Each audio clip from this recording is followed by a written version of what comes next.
Good morning all. I have the wax turned on and ready to go here in the studio for painting number 8. I had to look to see how many I have. Painting number 8 here in the different art styles. But first I thought I would do a quick introduction just in case you're new around here and wondering who I am. Hi there, I'm Stacy, the encaustic mixed media artist behind Studio Stacy. Encaustic literally means to burn in. So I paint with beeswax and a torch, and because it's mixed media, pretty much anything else I can get my hands on. If you're new around here, welcome. If you're a returning viewer, welcome back. Consider subscribing and joining this artsy community. Don't forget to hit that thumbs up button, which helps me get introduced to more like-minded artsy folks like yourself. All right, so today's art style is going to be Impressionism on these little, on this little 4x4 mat board. I already have it primed with encaustic medium and white encaustic paint, as with all of the other ones I started. And I'll flip the camera around here and show you the quick sketch that I've done of it.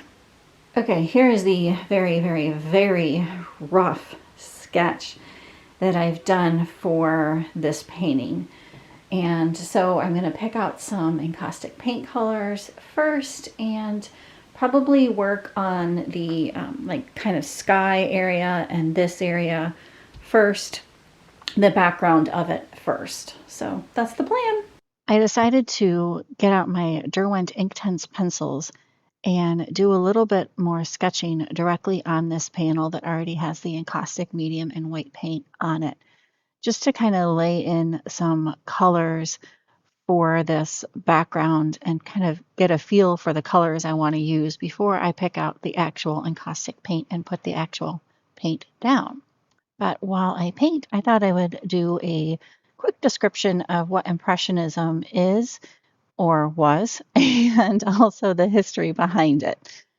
So Impressionism was developed in Paris, France between 1867 and 1886 and focused on capturing the fleeting impression of a moment.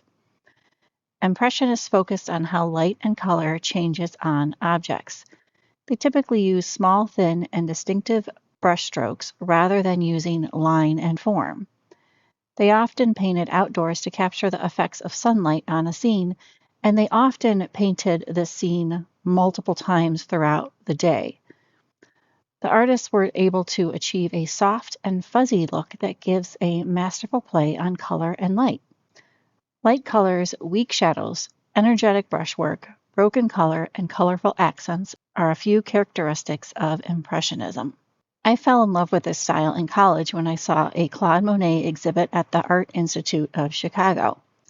A fun fact about this style and Claude Monet is in 1874, a critic mocked one of Claude Monet's paintings titled Impression Sunrise. The critic wrote an article called Exhibition of the Impressionists, where he stated that Monet's painting looked more like a sketch than a finished painting. The painters of this movement adopted the term Impressionism to define their style and their attitude toward official art. The term Impressionism was born as an insult but became a movement that is still admired and valued all over the world today. This just goes to show, don't listen to the critics. Paint your own style and trust your creativity. And there you have it. Now that you know a little bit more about Impressionism, you can sit back and enjoy this painting process and the festive music.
right, all, painting number 8 is done.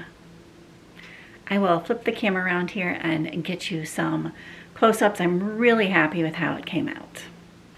I thought I would have a quick conversation here as we are really close to the new year, and I don't believe I'm going to have a kind of second video this week. I think this is going to be the end of the Vlogmas videos, if you will, even though we're past Christmas already. I thought I would end it here, but I will have a video coming out next week. I'm hoping to do a look back at 2025, kind of a fun little video. So I'm hoping that will come out next week on Tuesday. If I don't do that, there will be a video of some sort on Tuesday. But I just wanted to say, yeah, Happy New Year. Thank you so very much for joining me here for Vlogmas. And if you've been here for the entire year, thank you so much for joining me in 2025. Really do appreciate it. And if there's anything else going on this week, I will record some of those snippets and put those in as a little extra bonus to the video. But thank you. I just wanted to say thank you so much for joining me, and hope you have a wonderful new year. We will see you in 2026. All right, I thought it would be fun to share with you all some of our holiday baking recipes that we make typically around the holidays. Although I always say, I don't know why we don't bake more often throughout the whole year, why we cram it all in to one season, but for some reason, that's what we do. And so I thought I would share some of this baking with you and some of these recipes. So first up, we have a recipe from my grandma on my dad's side of the family, and this happens to be one of my dad's favorite cookies, and I really like these a lot too. They are date-filled, like oatmeal kind of sandwich with date filling in them. However, Matt does not like dates, so when my mom found this out, she adapted the recipe for some raspberry filling. And sometimes we make the raspberry filling. In this case, we are just using plain old raspberry jam. But you could probably kind of put any fruit filling in these cookies that you wanted to. They're really good. And yeah, they're one of our favorites throughout the holiday season and also throughout the whole year. So that's the first kind of cookie. I also wanted to mention that most of these cookie recipes freeze really well. And we use them throughout the year, just take them out of the freezer as a nice little treat. So just thought I would mention that for any of you that do want to bake any of these recipes. And I will try to remember to either put a recipe card in here or put the recipe down there below in the description. All right, cookie recipe number 2 is from the other side of my family. This is from my mom's mom. And these are pecan tarts, or I think the internet actually calls them pecan tassies, perhaps. But at any rate, you'll see these were a little bit of a struggle here. We've lovingly called this the oops batch. Apparently not enough dough. Thus, round 2, dough is sticking out of the pan much more. Wish us luck. I decided to try a new recipe. Well, actually, it's an old recipe. It's my grandma's recipe that I've never made before. So, trial and error here. And the recipe is somewhat vague about exactly how you're supposed to do this. But, you know, we're getting through the kinks here. That's because they knew what they were doing. Yeah, they did. They didn't need a recipe card. No, they'll still taste good, but they just don't look so good. Also might be why they didn't make these in later years. They gave up. Said, screw this. Maybe. Don't overflow now. Officially attempt number 3 to not overfill the pan. Put it in the comments. Do you know? Is this too much? And after 3 attempts at this recipe, we have not mastered it. Some of these came out really nicely and others did not. And to be honest with you, I have no idea why. So if any of you can give us any pointers here, I'd love to know. Hit me up down there below in the comments. Such concentration there. Well, Anyways, we are now moving on to a tried and true recipe, Matt's favorite cookie recipe, which is gingerbread cookies. And I make mine extra thick because I don't like crispy gingerbread cookies. We like them kind of more like a cake-ish batter, if you will. Still a cookie, but nice and soft.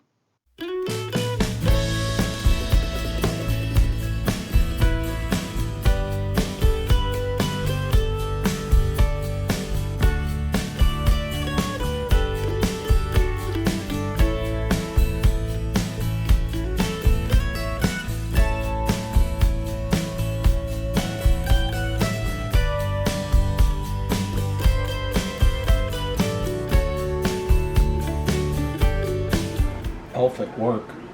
And of course, you can't have gingerbread cookies without some sprinkles and frosting. And of course, Matt always has to make his Yoda, Star Wars, little Rudolph Christmas cookie, if you will. Moving on to the next cookie, going back to the more traditional side. This again is from my dad's mom. And these again are another favorite of his. They are bourbon balls. Now these we do not freeze, but these will keep for quite a while, a month or so at least, because of the bourbon in them.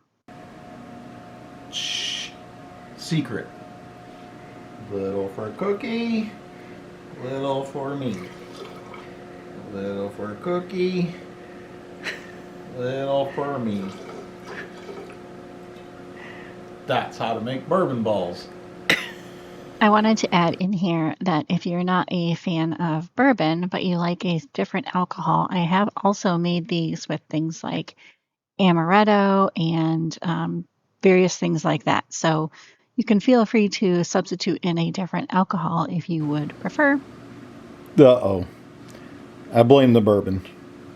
It's all done, folks. It's all done. We didn't record any rolling. But they do look like that now.